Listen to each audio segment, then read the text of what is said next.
Welcome back, everyone. To our first program here in person at the Lincoln Center in 2 years. Yeah. I'm Karen Dostal. I am the current president of Alda Leopold Audubon. We have just a few,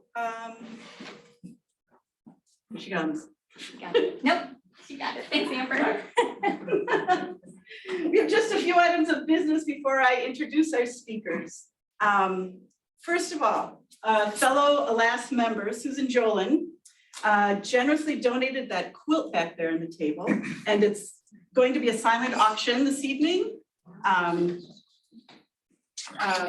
quilt is 100% cotton batik, and it is, she says it's paper pieced, and so that allows her to get some of those sharp edges and like that you see in the quilt. The bid sheet is on the table. We're starting it at $100. You can get up quietly anytime during the program and write your bid. So if anybody wants to jump up and like bid 110 or 120 or 200, go ahead. The proceeds from the sale of the quilt tonight will go to some of our children's programming. We have Junior Audubon, and then we have the Fall Family Festival at the Mead this in September. So Susan Jolin has donated a few more quilts, and so they'll keep showing up at some of these meetings, and we'll see what we can do. We've been busy working on creating a Safe Passages for Birds campaign in our community. Maybe you've heard a little bit about that. Just getting some businesses to recognize that they can reduce lighting interior and externally, so that when birds are migrating, they're less likely to crash into glass. And then we have some other efforts going on for some of our family programs, so people can learn what they can do at home to keep birds from crashing into your windows. I would also like to extend an invitation for anyone here to join our ALAS board. We're a group of pretty warm and friendly conservationists that are very involved in our community, and we always have projects that we could use extra hands, extra hearts, extra minds on, and we meet September through May. We take December off, we take the summer off, and we meet the second Wednesday of the month at Schmeekley at 7 p.m. So if you're interested, let us know. You'll find our email at our website. And we can also use help with our annual birdseed sale. You wouldn't have to be a board member to do that, but it is our biggest fundraiser of the year. And there's several different tasks that need to be done. We need to, put the mailing out. We need to order the seed. We need to run the birdseed sale on a Friday afternoon and then a Saturday morning in October. And, the more hands make lighter work. So that would help too. Let's see. Anytime you want to jump up and look at that quilt, you're welcome to do so. Anyway, it's my pleasure this evening to introduce two very admirable women, Janet and Amber Eschenbauch of the Central Wisconsin Kestrel Research. Janet and Amber monitor and maintain over 60 kestrel boxes, mostly on the Buena Vista grasslands. They're going to tell us this evening how they monitor those boxes. They monitor nest building, egg development, egg laying, hatching, and then they ban the chicks before fledging. They have some wonderful photos for you with detailed descriptions of the work they do with these beautiful and spunky little falcons. Did I say these two are admirable? This mother and daughter-in-law team was given the Noel J. Cutright Award by the Wisconsin Society of Ornithology this year in recognition of their work on behalf of the American Kestrel in Central Wisconsin. Please welcome Janet and Amber, along with Goose. We'll bring him out later. Yes, and yeah, you'll meet him a little bit later.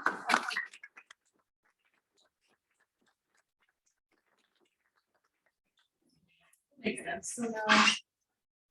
No, two. I'm gonna have to put my glasses on every time I gotta push this button. I can do it too for Okay. you. Anyway, I was gonna say, I'm Janet, this is Amber, my daughter-in-law, but you guys kind of already know that. She's my partner in crime. We are part of the Central Wisconsin Kestrel Research.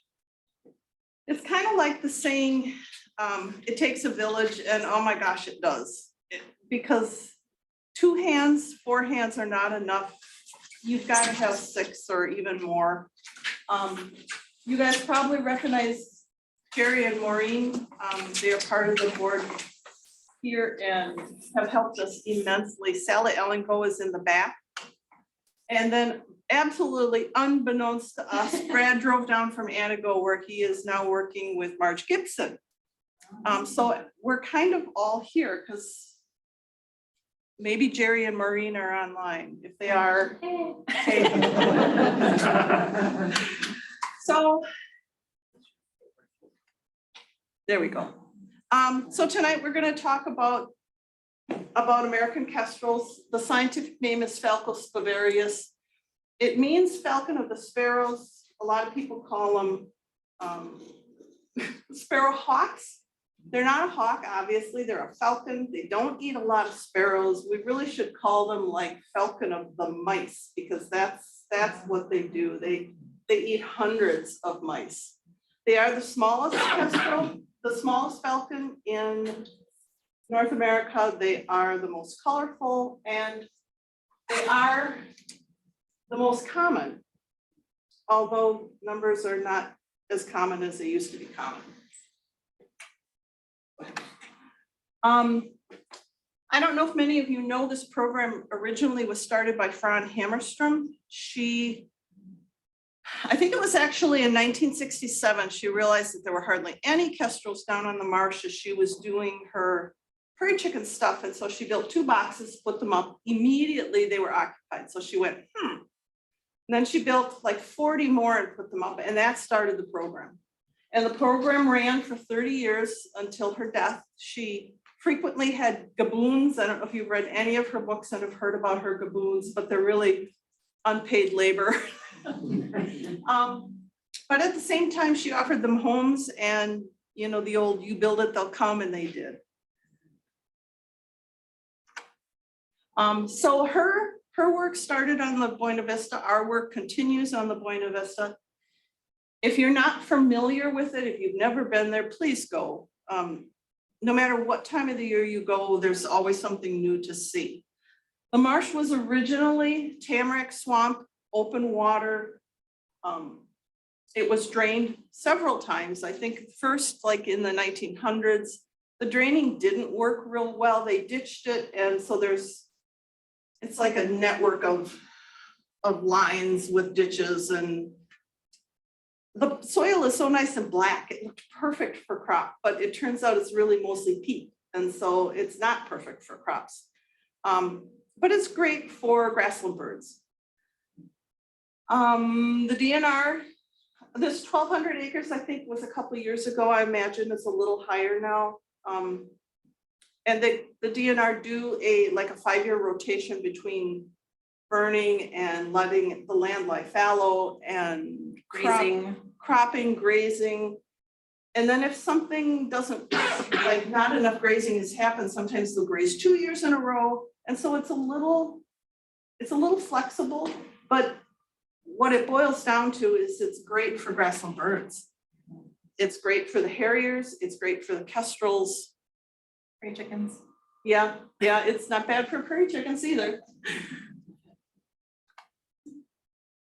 So This is you. this is me. The habitat down in the marsh, there's a lot of open fields, grassland, prairies. That's great for kestrels.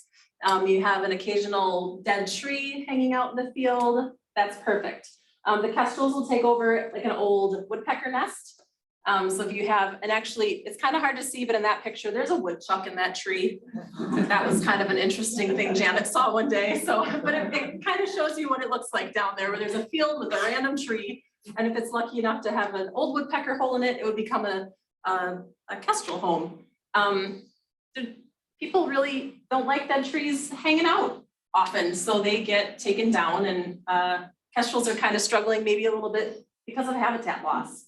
There's not a lot of open grassland areas with the dead snags for them to live in. So if we don't put the boxes up, they don't have a place to be. So we just gonna keep putting up as many boxes as we can.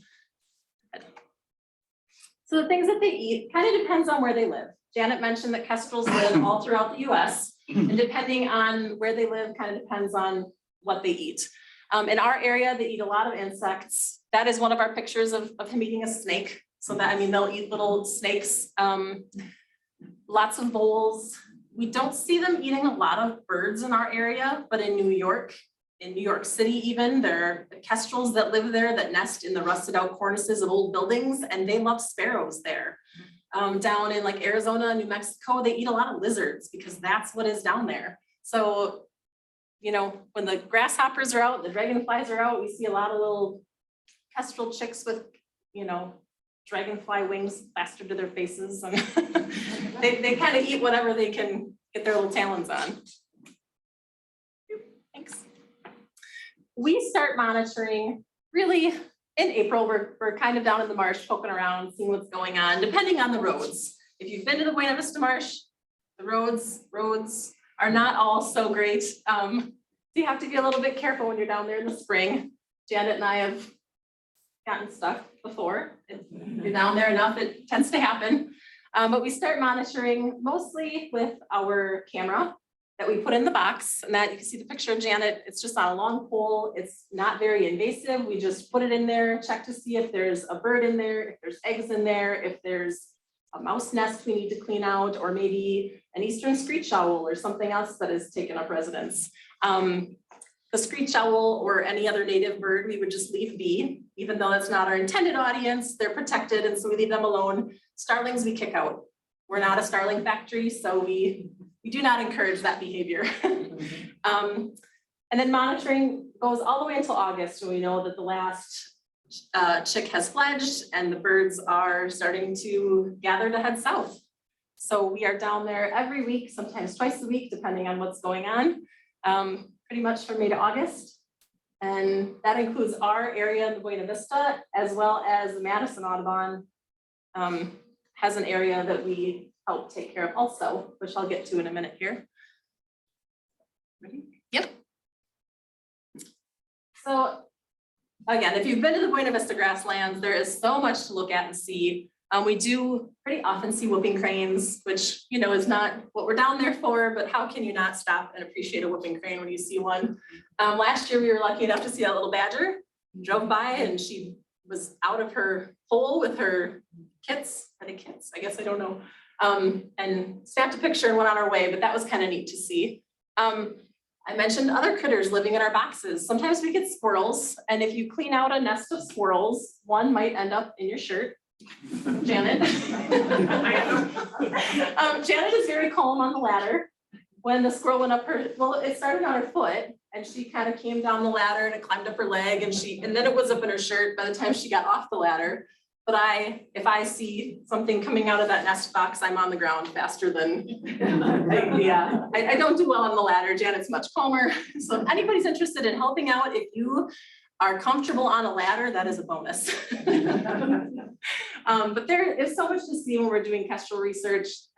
Probably half of our time is spent doing Kestrel research, and the rest is just appreciating everything else that's going on. But it's not a bad problem to have, I think. Oh, it's my turn again. Your turn. We're trying to be more organized with this. As we do the monitoring, it's our hope to find a kestrel on eggs, or even if we can just see one in the box. So we put the camera up. Our goal is 5 eggs. You see between 3 and 6, but 5 is A full clutch. a full clutch, and it makes us very happy. So 5 eggs, 5 chicks, 5 fledge, and life is good. Some years we'll get 4. You know, it seems like if the weather is really cruddy, they seem to produce less eggs. The female starts to incubate when the second to last egg has been laid. So if she's going to have 5 eggs, when she lays her 4th, she starts incubating. If she's going to have 6 eggs, she'll start incubating when the 5th is laid. So for us, it's a little bit of a guess because you never know if she's only gonna have 4, but we usually go back and forth a couple times and just stick that camera in real quick to see. She incubates for 28 to 30 days and then the chicks hatch and then the chicks stay in the nest box for another 28 to 30 days.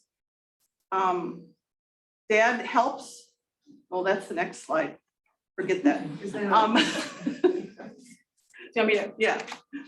Okay, so the males brood about 30% of the time with the females, which really is nice. It gives her a break to get off. And although he brings her food, this would give her a chance to move around. Some of the males develop a brood patch just like the females do.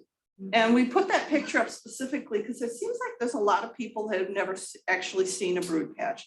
And they're pretty easy. You just kind of, smooth the feathers away and there they are. And that helps the transfer of heat from her body to the eggs. Processing the chicks, we shoot for 16 days old. For us, that's perfect. And so when we catch them, we take them out of the box, we put them in a bucket, we come down the ladder, we weigh them, we measure the length of their wings. Depending on their age, a lot of them you don't have to put in a can, you could just lay them on their back on the scale. And Amber's incredibly good at this. You just put them down and you kind of move your hands and they just stay there. And it's perfect because they could, and be gone and we'd be chasing them, but they're so good. And so that's what we do with the chicks. If they're younger than 16 days, we can't tell the difference between the males and the females as easily. And But so that's the next slide. Oh, sorry. But if they're much older than that, they get a little sassy and not quite as fun to handle, so. Yeah, they can be, if they're like 20 days old, they can be extremely nibbly.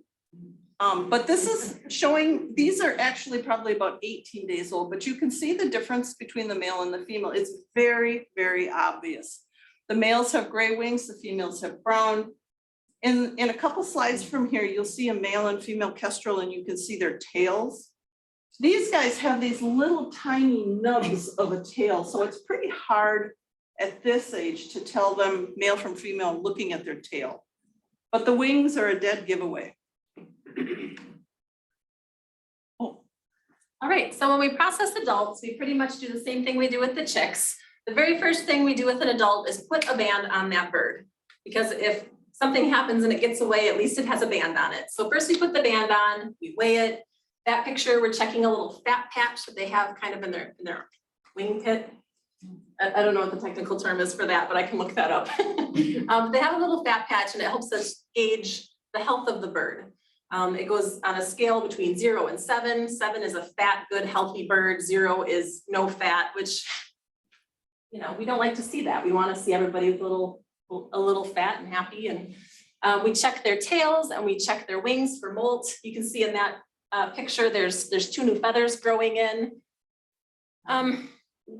We don't really do anything with that information. We just record it because that's the way it's always been done. And then people come to us and say, hey, we're doing a study on tails. Do you have that information? It's like, sure we do. So, but that's basically what we do with the adults. We take those measurements as quickly as we can and then try to get them back to their eggs. With both males and females, we do always check just their general health too. Yep. So here's the male and the females. You can see the difference. The females have the brown wings. Their tail has a lot of little bars going across it.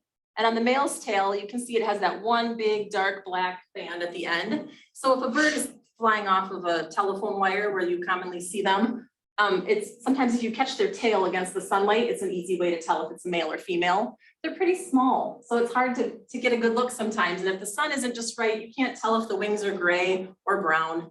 Another great way to tell for us, if we see a picture of a bird and it's just the chest, the females have brown kind of stripes and the males have black spots, which that picture, you can't see the male, but I'll bring my bird out in a little bit and then you can see him and see what we're talking about. But there are quite a few differences. And also the females tend to be bigger because they're laying eggs and doing important things. So They're a little bit bigger.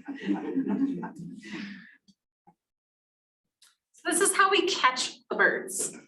We have licenses for everything that we do. The banding, we have permits and licenses for. Every net we use has a permit and a license. Even just handling the birds, we have to have permits, and it's all through the state and federal levels. A lot of paperwork, but we have a couple different ways that we like to catch adults. The BC is this nifty little thing here. It's a Balsha tree trap, and that's our little mouse that we put inside as bait. Not really. When we're using this, we put an actual mouse in there, but we don't have one right now, so we just have a cat toy to show you. But we see a bird sitting on a telephone wire, and we think, okay, there's one. We drive by, we set it on the ground and drive away, and then the bird comes down to catch the mouse and gets his little foot stuck in this fishing line, and it's just heavy enough that he can't fly away with it, or she. Mostly he when we're using this one. And it worked really well for a lot of years. And it seemed like maybe they didn't want our mouse. They had enough food, or they maybe were caught before and didn't think it looked quite right. So it was pretty successful, but then we came up with this idea of the Esch net. Amber came up with this idea. Our last name is Eschenbach, so we call it the Esch net because we could. But this goes on a long pole, and we sneak up to the box when we think a female or a male is in there incubating eggs. And we wait until they've been incubating for 2 or 3 weeks, because we want to make sure that that bird is committed to the nest. We don't want to scare it off of the nest by catching it and handling it. So after 3 weeks, that bird is committed. We go in, we put the net, it flies out into the net, and it's a safe material. The birds don't get injured, and it's just an easy way to get them out of the box. Otherwise, sometimes that picture of Janet, sometimes we get females that are just committed and they're not leaving their nest, and they just sit and wait for you to leave. So you can, if she's calm, just reach in and grab her off of the nest. But you have to be careful that, you know, she doesn't kick out an egg while she's doing that. So this is kind of a safer way with the net. And there's not, the kestrels don't bring any nesting material in. So we put wood chips in there. So there's a couple inches of wood chips where they make a little depression and they put their eggs, and their chicks stay warm in there.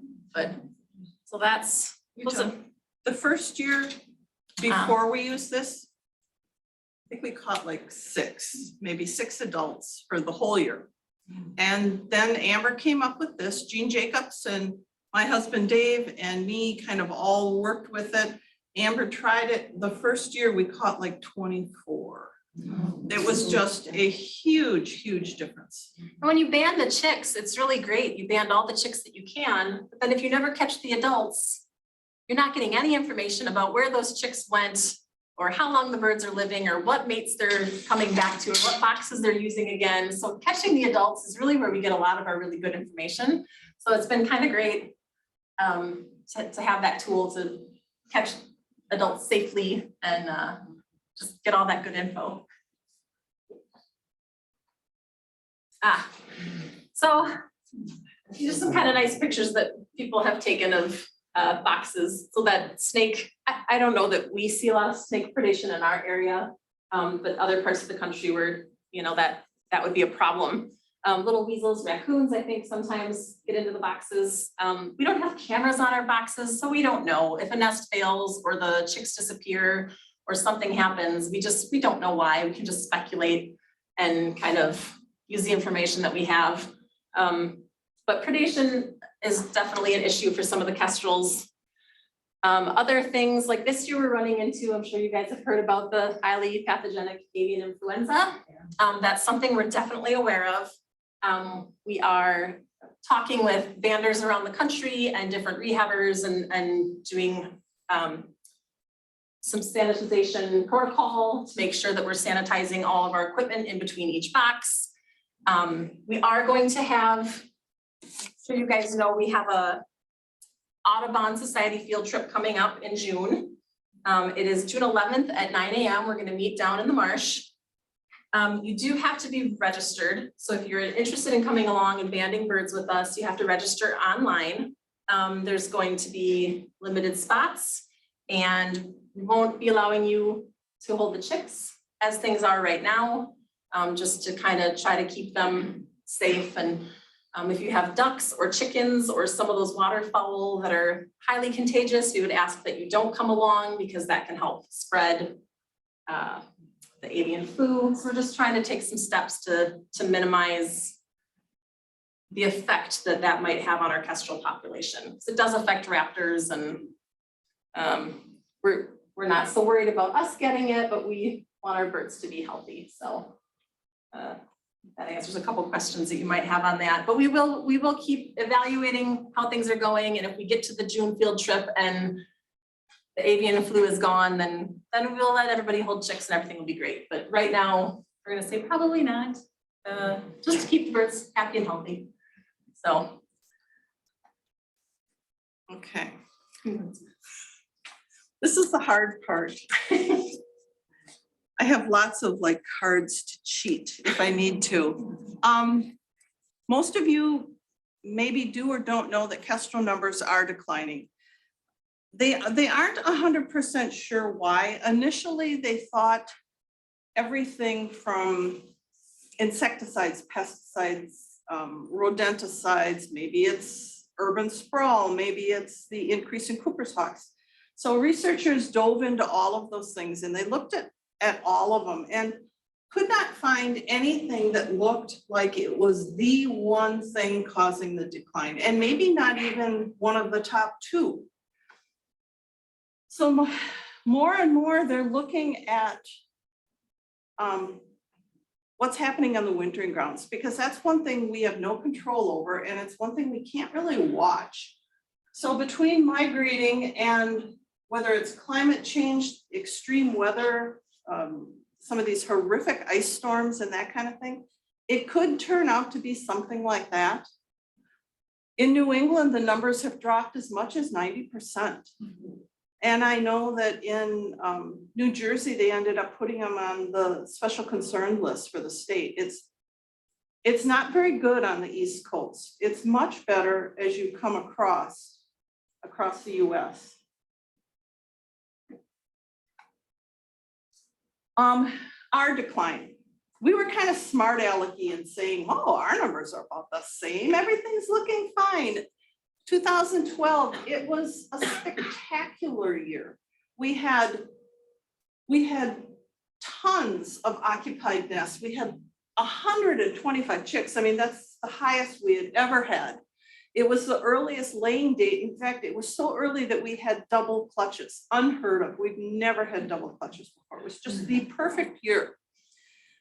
We caught 22 birds. Of the birds, they were 6, 7, 8 years old.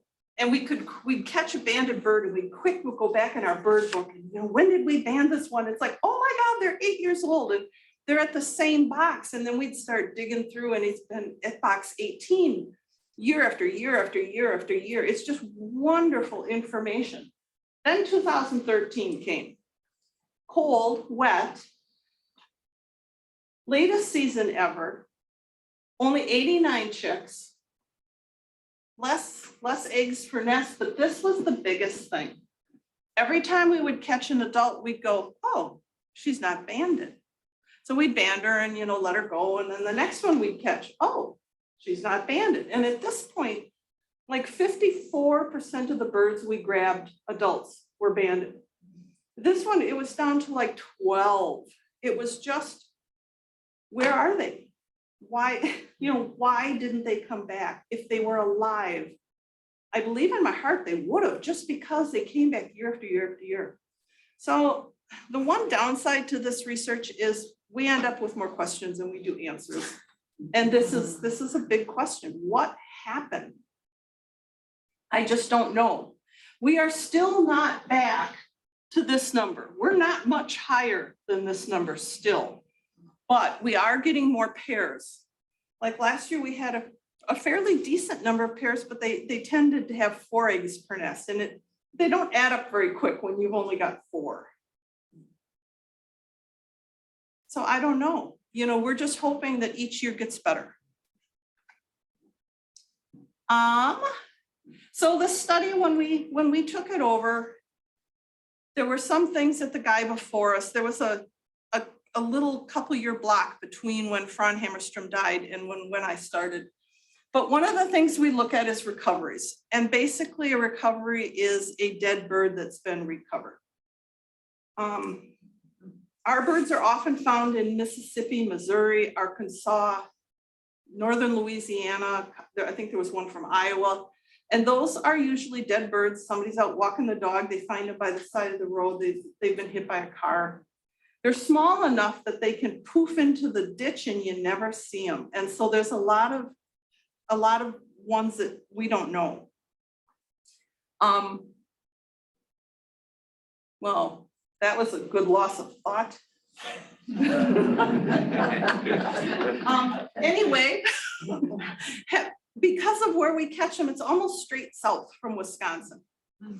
And then the interesting thing, we have been involved in a couple different research projects. One of them, they did some feather collecting and they did DNA analysis, and they have found that there's 5 genetically distinct, I don't know how they call it, genetically distinct groups of kestrels.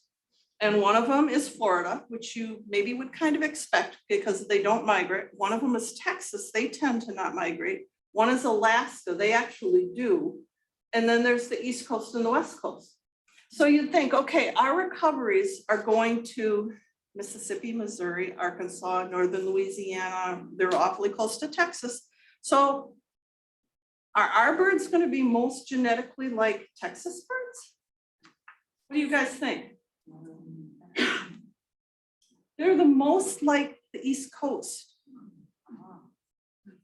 Again, who knows why? And they're not so genetically different that they're not going to interbreed or anything like that, but we're all about watching the movement and where our birds go and where they come back, and no idea.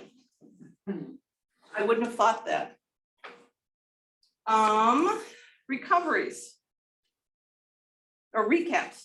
Recaps is when you catch a bird that's alive. So we may band a bird as a chick, we catch it as a breeding adult. That's one recovery. One recap, we may catch a bird as a breeding adult and she's never been banded, so we band her and we catch her again as a breeding adult. So of those, the average, according to the banding lab, is only about 3%. So every bird we band, there's like a 3% chance we'll ever see that bird again. But we're up to 8. So 8% seems huge to me. It really isn't, but it is. Many of our birds, we recapture them, like I said before, in the same box over and over and over. The females, I think maybe more, because if that box was successful for them the year before, I think they come back. The males may come back to that box, but their job is to provide food. So if there's not a lot of food source in the neighborhood, they may move on. They're probably a little less apt to stay there. One other thing we found as we were crunching numbers was in the adults that we recapture, I had always thought that maybe, most of them would be birds we captured and banded as adults because they've already gotten through that first really hard year as a chick. But it turns out it's really like 50-50. Half of them were banded as chicks. We know exactly what box. We know exactly how old they are, and they've come back to breed on the Buena Vista. The other half were unbanded. We banded them. We have no idea how old they are and no idea where they were from. But we still can tell if we get them in the box year after year after year after year. And they're healthy, they look good. They come back, they find a mate, they mate, they lay eggs.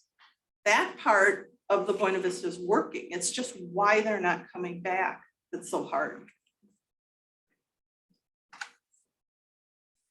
So this is the hardest one for me because this is all new information and I'm going to stumble a little bit, probably stumble a little bit more than what I have been. Our most recent collaboration is going to be with the University of Minnesota grad student, Hallie. I always call her Hallie Lambo. She should be from Wisconsin, right? She is working with Frank Nicoletti. I don't know if any of you have heard of Frank up at Hawk Ridge. And she's working with the University of Minnesota. And she is very ambitious. She is hoping to end up getting data from 450 nest boxes. And so she's talking to us. She's talking to the University of Madison. She's talking to Beaver Creek by Eau Claire and Cedar Grove down by Milwaukee, and the Friends of Sac-Zim Bog. And her and Frank are putting up a bunch up by Hawk Ridge. But one thing she's doing is putting a logger in the boxes. And that's what this little thing is. It is a temperature logger, and it will log in the temperature 16 times a day for like 3 months. And so she can come in the fall and take those down and tell how hot it got. And there she's trying to look at, see if I can get this right. She's trying to look at factors that are influence occupancy and productivity. So if it's really hot in a box, is that causing distress on the chicks? Are you going to be more apt to maybe lose some? So that's one of the things she's looking at. She's also looking at prey availability. And so she's looking at temperatures and temperature extremes. You think of anything else? Yeah, a lot of stuff. Yeah, she's got this huge long list. We have a lot of information to fill out for her, Yeah. but it's exciting and we're happy to do it. And if it can help her figure out anything going on with the kestrels, then yeah. And she is really ambitious. So. Yeah. We need some energy. These two studies here were with Boise University. They worked with Hawkwatch International. They worked with the American Partnership for Kestrels. They worked with UCLA, but they got a gigantic amount of money, grant. And so they were doing work with feathers and claws, and the claws were interesting because it's just like if you clip your toenail or your fingernails, they would clip just a little tiny bit, and then they had this way to analyze it, and they're able to tell from isolated isotopes and the ratio of one to the other where that bird was latitude-wise in the US. So if we took those samples in the spring, we can tell where they spent the winter, which to us, we want to see if that corresponds with our recoveries. Is that really, really where our birds are going? But the other thing that oh, crying out loud. This is so easy, guys. Oh, I'm sorry. The other thing it was showing was everybody assumed that the kestrels that went the farthest south may not be the first back, but they thought they probably would be on the farther end of getting back to, maybe they didn't get the prime spot, maybe they didn't lay their eggs as soon, and maybe the birds that only went, say, to the central part of Illinois that came up would have first choice, and they would lay eggs quicker. And so maybe there would be some genetic advantage to not going so far south. Well, they found with these claw samples that absolutely was not true. They all came back at varying times, but they all started laying eggs at the same time. So, and I'll get to that just a smidgen more with this. I mean, nobody thought that. They are still analyzing. They kind of ran out of money, and as soon as they can work things out, they're going to work on the claw samples some more. This is the hard one. When you talk about the start of spring, so many people think about the spring equinox, but the spring equinox is kind of just a date on a calendar. And how green the world is, whether the grass is green and the trees are budding in Florida on the spring equinox, in Maine on the spring equinox, in Central Wisconsin, in California, they're all going to be different. So this study, using feather samples, using field notes, using banding books, using satellites to see how greening up the areas are, they chose lilacs and honeysuckles, because every part of the world has lilacs and honeysuckles. So they took a look at when they were greening up and when they were starting, and from the first bloom date. And they mapped all of that out and found that the average kestrels lay their eggs 8 days before lilacs bloom. You know, just 8. And of course, it's going to vary a lot depending on where in the country you are, but it's all still 8 days. And it's going to vary some. But it was kind of crazy because that's part of the whole, doesn't matter how far south they go, they get back, they hang out, they wait till it's 8 days. And then they get busy. Well, they're busy before that. They are busy before that. There've been a lot of studies on that too. Yeah. How many times a kestrel copulates before they actually lay an egg? It's like hundreds. Yeah, it's like So 690 times. a lot of practicing.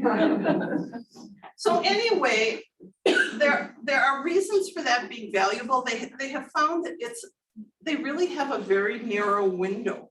And it makes sense because, you know, they have those 8 days of their egg laying, and then they have to lay eggs, they have to find food, they have to find the house first, they have to fledge, you know, feed them, fledge them, then they have to take care of them for about a week or 2 or 3, depending on how they're adapting, and then they can migrate.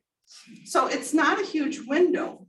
And they're finding that the birds who are nesting late after the start of spring, after the start of the flowering of the honeysuckles and such, they have a much, much lower chance of surviving. There's a higher chance of failure. They seem to be having less chicks. Their window is narrower. They don't have enough time necessarily to get ready, to be strong, to learn to be a good hunter, and time to leave and migrate. So the optimum is going to be like about those 8 days. Let me go back to my notes. Oh, I know one thing they found, which it doesn't really impact much, but it was something that no one knew.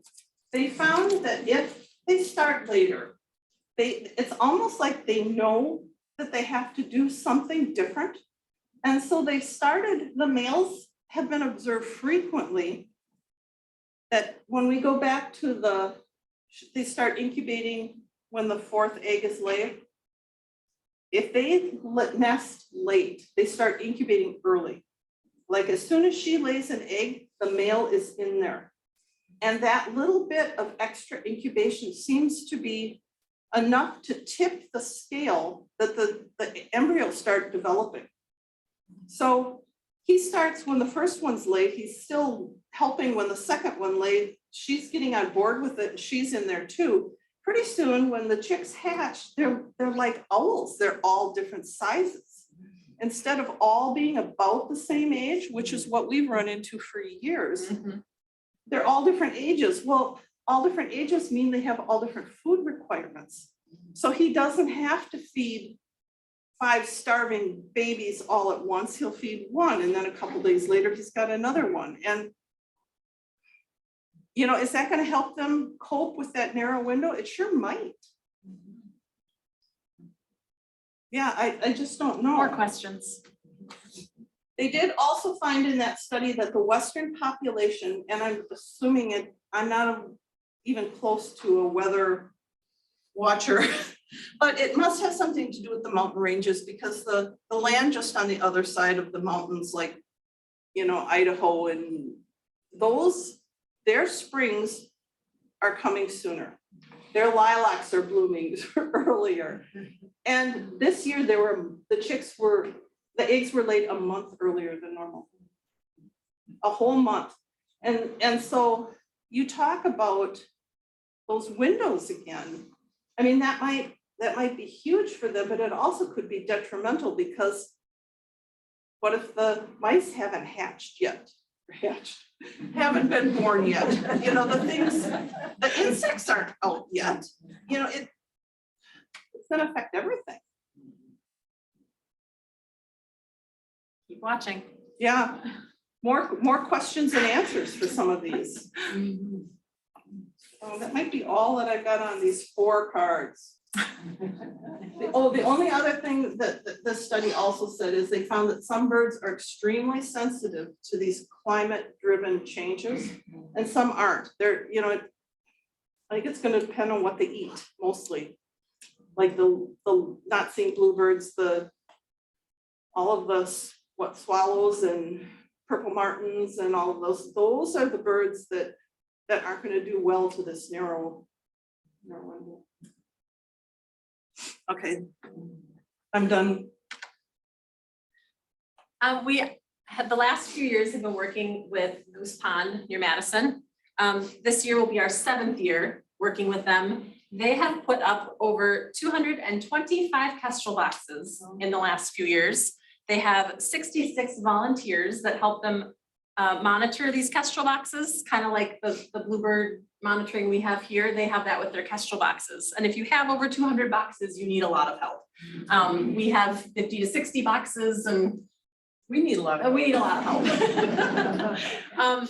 But we've been going down, and the nice thing is, since Madison, you know, their lilacs bloom a week or two before ours, their birds are nesting a week or two before ours, and so we go down there and we catch adults, and then we come back up here and we catch adults, and then we go back down there and ban the chicks, and then we come. So it kind of has been a nice way to do things.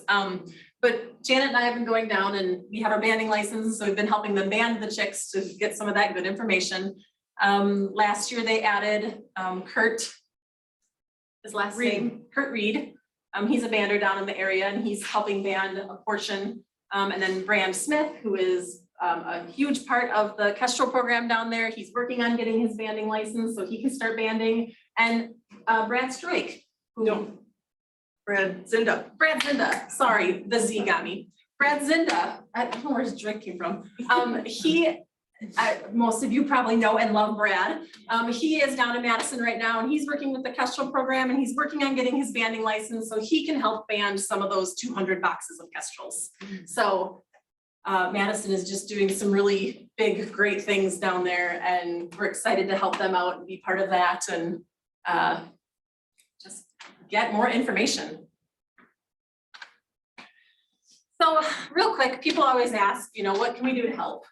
We do have an Adopt a Box program where if you adopt a box, I think it's $50, you get a little certificate, and then for 5 years, we'll send you information on your box, how many chicks, what has been going on, just stuff like that, pictures of chicks from that box, whatever kind of information we come across for the year. And that helps, that all goes towards our program. We're not funded by anybody except our loving husbands and programs like you guys. So that helps. And then you can volunteer. We're looking for volunteers. Other bird programs are looking for volunteers. COVID kind of threw a wrench in things the last few years, but things are kind of getting back to where they can be. Support the rehab centers. That is always, we work with rehab centers. We work with Reggie. We didn't mention that sometimes Marge will have chicks that for whatever reason she has in her care, she'll call us and say, hey, I have chicks, and send us pictures, and then we can look at how old they are, and then we can find boxes of birds that are the same age, and we'll put like one extra chick in this box, one extra chick in that box, and then they get raised by wild parents, which is wonderful. So anything like that we can do. Join your Audubon Society. You guys are doing that. That's great. Put up nest boxes. We do have plans for nest boxes on our website. in our Facebook page. On our Facebook page. So those are some ways to get information. But if you think you have good habitat, if you have a farm with a field and a roadway that would be great. Put up a Kestrel box. Just make sure the starlings aren't using it. And then, you know, let us know what you find. And for us, it's really about education, and it's about letting people know what is going on with the birds and just finding more information and working with other people to see what they're finding out and how we can figure out how to help the kestrels and hopefully keep them off the endangered species list. And so education is a big part of it for us. And with that being said, just have a couple of thank yous. DNR, Jean Jacobs, you guys, the Audubon Society, Natural Resource Foundation, Dennis, Madison Audubon Society, all of our volunteers. We love all you guys. We couldn't do without you. I'm gonna get Goose out. He's our male kestrel that we have. I'll talk a little bit about him. You guys can take pictures of him if you'd like. We'll do some questions and answers and stuff. Just maybe no flash. We don't want to blind him, but I'll walk around so you guys can see him. You can't touch him. He's not like a tame bird. He's still a wild bird, but I'll bring him out. You guys can look at him. And maybe while she's pulling them out, if any of you have questions? Yes. Have you shared your ash net design with other? We actually have. They're using this design and Beaver Creek. They're using it in Madison. I just sent it to a guy out at Cape May. And I said, you know, we kind of like it if you call them esh nets, but you don't have to. But it works so well that we have shared it. Yes. Are you, are they all over in Birch County or just like Buena Vista? The kestrels, there are kestrels pretty much all over. You'll see them here and there. Our study is on the Buena Vista, which is south. But I've traveled to New London to band. We've traveled to Merrill to band, Marathon County. We've done some stuff. But I wouldn't be surprised to be driving down a country road and see a couple. If you had 5 acres of land, you could put up one of them nesting boxes. You sure could. And you know, if you don't get a kestrel, I've had bluebirds in my kestrel boxes. I've had white-breasted nuthatches in my kestrel boxes. We've had Screech owls, chickadees, ducks. Yeah, we've had 2 different kinds of ducks. I mean, it's a huge, you're providing a home for somebody. So this is Goose. We named him Goose because we got him from near Goose Pond. I know he's a kestrel, he's not a goose. We banded him in 2021 as a chick. Oh, I cleaned that up. We banded him as a chick and he had a funny toe and his foot was kind of curled up. And so we sent some pictures to Marge Gibson and Anago and said, hey, is this concerning? Because we think this is weird. And she said, yeah, you should bring him to me. So we talked with the Madison program and they said yes. Oh, okay. They said yes, bring him to me. Or we could take him. And so we took him to Marge and Marge had him for the summer. He lost 2 of his toes. He's not able to hunt because of his foot. And so he's our little ambassador. So I can kind of, I'll bring him down. He lost one of his back toes, which is the hardest because that's what he needs to perch. But he really does fairly well. And you can see, I talked earlier about the black polka dots on his chest. You can see those pretty well on him. Kind of likes to be facing you a little more, but sometimes we turn him this way. Nice view of that flapping tail. Yeah. Oh, look at it. There you go. And yeah, so I haven't had him very long. And then when we got him, of course, was, right during COVID. So this is one of his first programs. Oh, good boy. I think he met some Boy Scouts. Oh, he did meet some Boy Scouts. And anybody who comes to my house, but yeah, he's bring him down. Say hi to everybody. And they're really tiny, aren't they? Yeah. The ears. I know we always get the question, they live with the prairie chickens. Do they eat the prairie chickens? It's like, I can't say no, but I'm gonna say no to that. It might take a little sparrow or a red-winged blackbird baby or something really tiny, but he's a pretty little guy. Yeah, they're much more apt to do grasshoppers and dragonflies and That one picture you had was that a coin, was that a nickel by the eggs or was that a quarter? it was a quarter. But I wondered if you noticed the one picture of the little turtle. Yeah. Yeah. Yes, We I did. opened a box and it was like, oh my gosh, we've never seen a turtle ever. And he was tiny.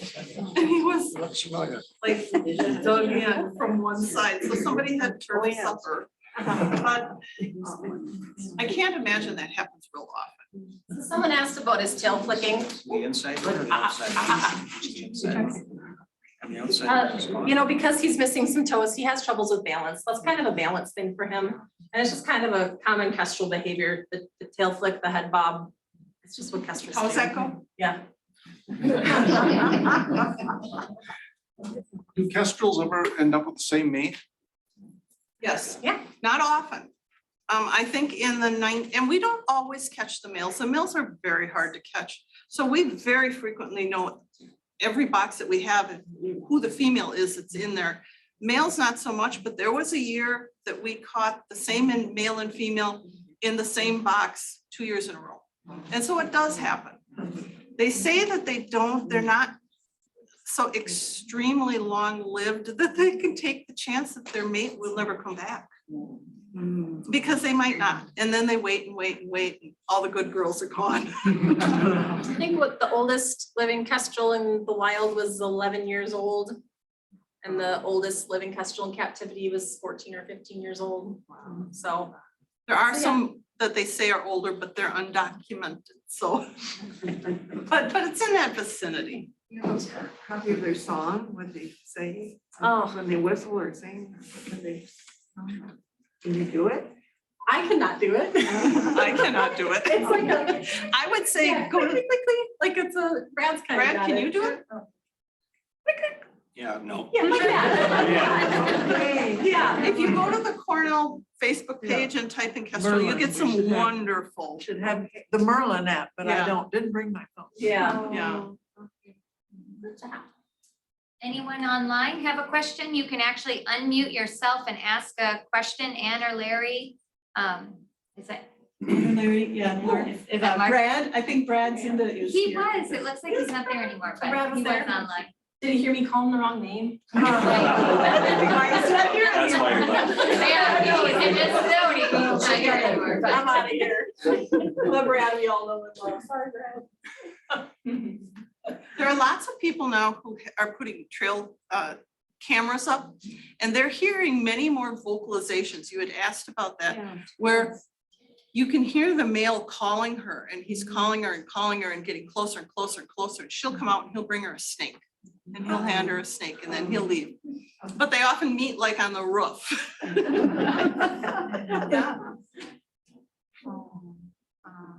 Yes. Yes, what's an average clutch size in the nest? And also, how many days between the eggs are laid until they hatch? Average, roughly. The average clutch size in central Wisconsin tends to be 5. 5, okay. We have had 6. There was one year we had 2 6s. And we've had 6 before, but only 5 hatched. But we had one year, we had 2 nests with 6, both of them, all of them hatched and all of them fledged, which is wonderful for us. And when they start incubating, from when they start incubating to when they hatch is usually 28 to 30 days. 28 to 30. Mhm. And we do not start trying to catch adults until she's been on the eggs like 20 days, because she has, and some of this is just my worry that if we go too early, she's gonna leave and get scared. But by 20 days, they have such a connection with those eggs, that's their family. And like you saw that one picture, I mean, they are not leaving. Sometimes you, just like a chicken laying eggs in a hen house, you can just pick them right up. And that doesn't mean you don't sometimes get nailed with those talons or the beak, because they are also smart and they're protecting themselves, but We carry a lot of Band-Aids. we do, we do. Because they're gorgeous. They're so gorgeous, and you have them in your hand, but they are also a vicious hunter, because that's their job. Yeah, he was unnamed for quite a while, and finally we just said, we got him from Goose Pond and we just called him Goose. To really confuse all the kids, the kestrel named Goose. We almost went with Sawyer because he was caught like on Sawyer Road, but Goose seems so much better. He didn't look like a Sawyer. You say that the mortality that maybe from the wintering grounds where they're migrating to, have any telemetry studies been done to look at that? Kestrels have been a little hard to do that kind of work with because the technology wasn't there for something this small. They are getting better at it. It's UNT, University of Northern Texas, just north of Dallas, is doing a huge amount if you look them up with telemetry, and their birds don't migrate, so they aren't getting that so much as being able to see their local movements. They're little birds. It's hard to find it's kind of like computers. When they started, they were huge, and then, they had to get smaller and smaller and better technology, and to get, the technology to fit on him, just have to wait till it gets small enough. Yeah, and it's probably my being ignorant about it, but I'm also a little concerned about the transmitter wires that go, because they nest in cavities. So the in and out, what if there's a crack in a board somewhere, and I don't know. The safety of the birds is our number one priority. Everything we do, we never want to injure a bird or damage them in any, everything. We want them to be successful. And so, yeah, we have to take all that into consideration, but, hi. Never. What do you think? What do you think? I suppose you don't know how he lost his toe.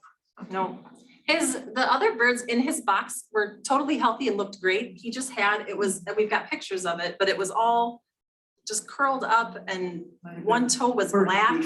It could have been, or Well, Marge said sometimes even something like a hair, they're so tiny. If a hair got wrapped around him, if a piece of grass got wrapped, I don't know, Brad, if you, Yeah, fishing line, even if that gets I somewhere. don't see anything like that. But I wonder, even if String. they bring back a mouse that isn't dead, would the mouse put up a fight and nibble a toe and cause an infection? I don't know.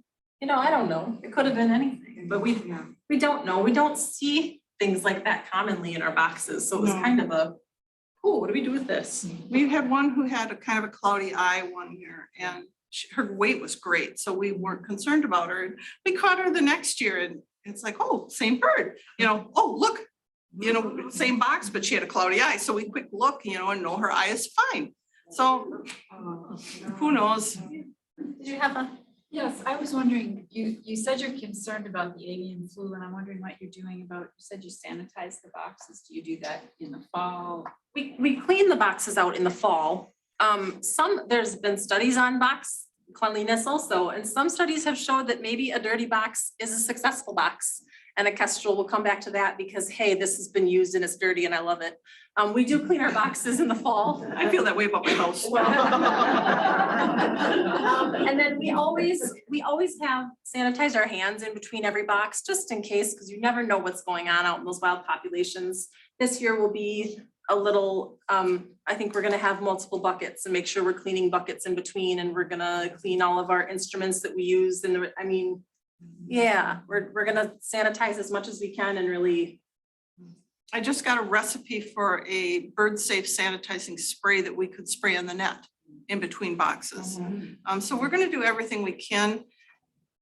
I heard something recently that maybe once the weather gets warmer, it'll kind of knock down the virus. So we're just hoping for that. Let's hope for that warm weather, and it can just kind of kick that out, and we don't have any issues. But yeah, this year we were hoping to get all of our programs, just everybody back out there and getting them immersed with the birds, to get everybody to fall in love with them like we are. And I guess we'll wait one more year, but we'll see what is going on in June when we're actually banding chicks. Things might be better by then. And great.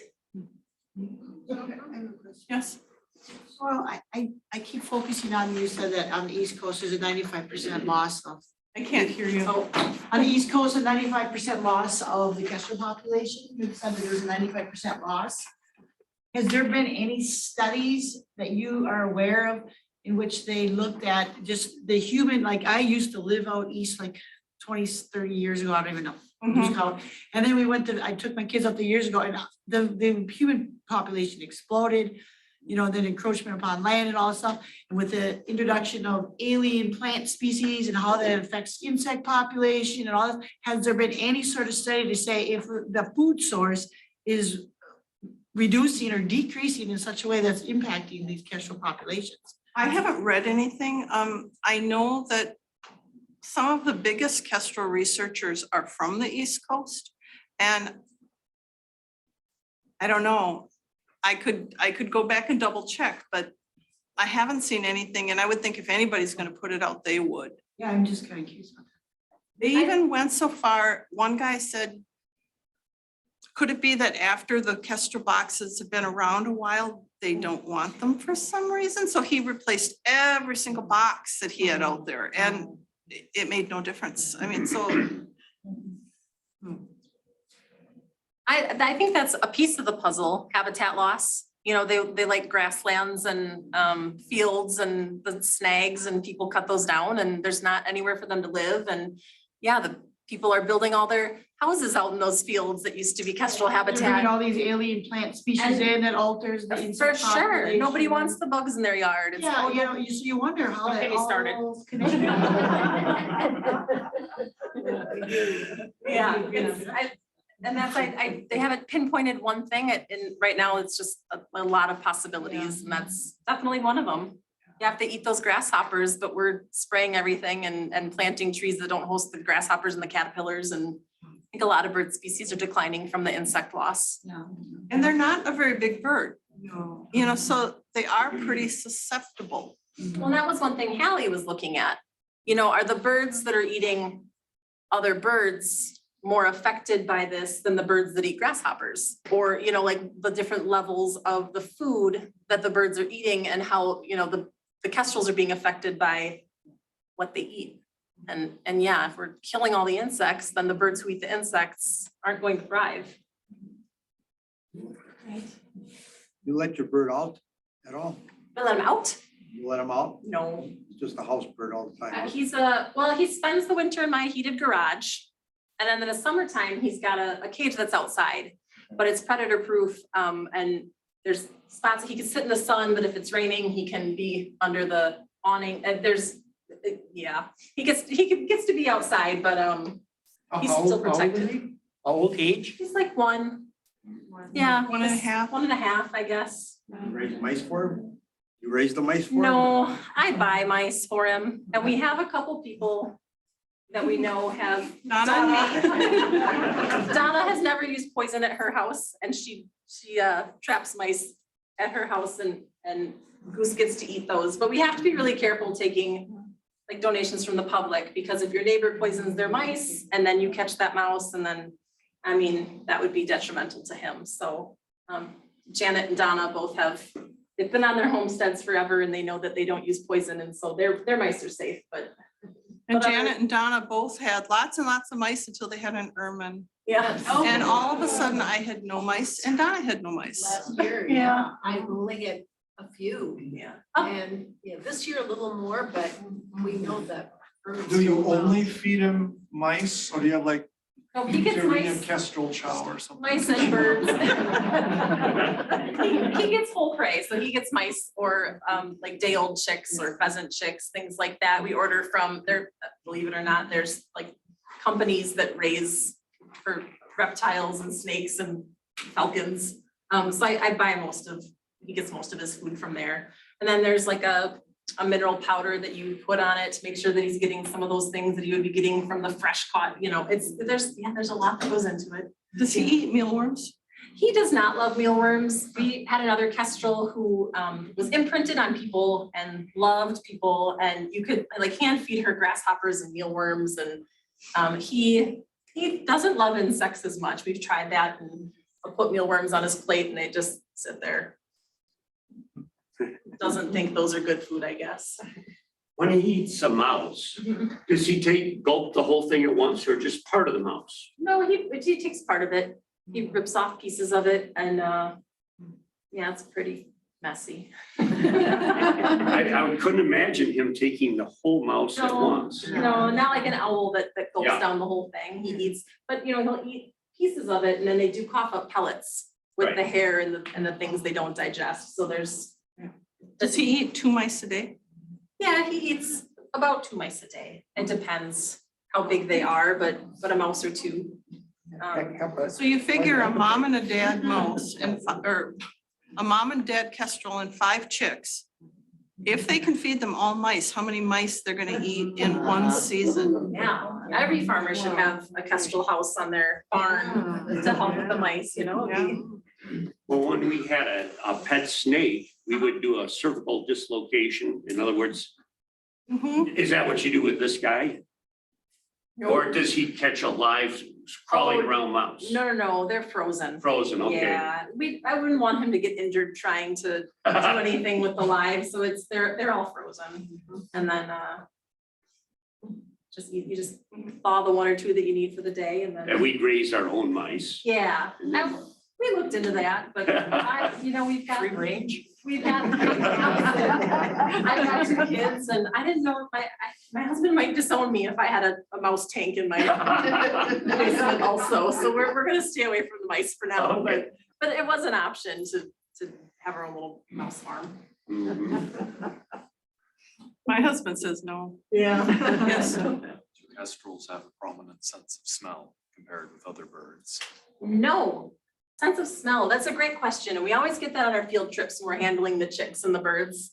Because you always hear, if you touch a baby bird, mom won't come back and take care of it. And birds really don't have a great sense of smell, with the exception of like turkey vultures, and maybe eagles, because they smell dead stuff and eat dead stuff. And so they have a good sense of smell, but kestrels really don't. They rely on their sight for hunting. And they don't really care if you touch their kestrel chicks. They also, like we mentioned, they can't count. So if they had 3 kestrel chicks and then we get some from Reggie and we put an extra kestrel, mom doesn't know, oh, now there's 4 babies in there and I'm feeding 4. So yeah, it's kind of, and we never overload a box. We'll never put 4 chicks in a box with 4 chicks. So all of a sudden mom and dad have 8 chicks. We divide them up and try to make it fair. But that's a good question. They don't have a good sense of smell. You started your presentation talking about Fran Hammerstrom. Yes. If people are really into Fran at all, my wife used to be her literary agent for the last 10 years of her life. Nice. And we have any of her remainder books at our house. If somebody's interested, they can contact me tonight, get a phone number or whatever, but. Can you give us your number before you go? Yeah, we have all of her books that we've been able to find because We love, hoard them. yeah, we love reading her books and well, that's excellent. Thank you. Yeah, there's a mural downtown Stevens Point with prominent women's names on the, I don't know if you've seen it downtown. I know the muralist and when she was painting the names on there, I said, is Fran Hammerstrom on there by chance? And she said, no, should she be on there? And I said, yes, please. So she added Fran's name for me. And so that was my little like, but if you haven't seen it, go check it out. It's the Ruth Bader Ginsburg mural. Maybe people know it as that one, but yeah. Any other questions? I do have a notebook up there. If for any reason you want to be on our mailing list, we put a newsletter out every year, make sure I have your email address and we'd be good. If for any reason there's anybody interested in volunteering, because of this work with Hallie, we're going to have more paperwork. So we're probably going to need more hands. There's also some business cards up there that has my email address and my cell phone number that you could send me a text if you have any questions when this is over and.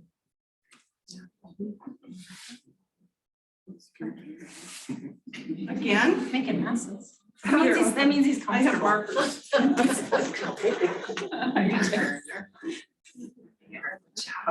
He likes me when I feed him. Yeah. It's about the only time he really likes me too. He's very unusual because he's got blue in his tail. Yeah. They usually don't. There's a huge variations between tails, and there's variation between tails across the country. The ones on the, I don't remember which way it is, the ones on the, I don't know. West Coast are plainer, the ones on the East Coast are fancier, and we get half and half, you know, or it's the vice versa way. Well, thank you, everybody, for coming.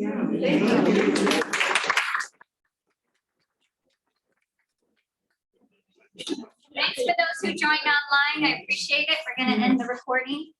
Just a couple things. We have, if you're not a member of Aldo Leopold Audubon, we have membership forms on the back table.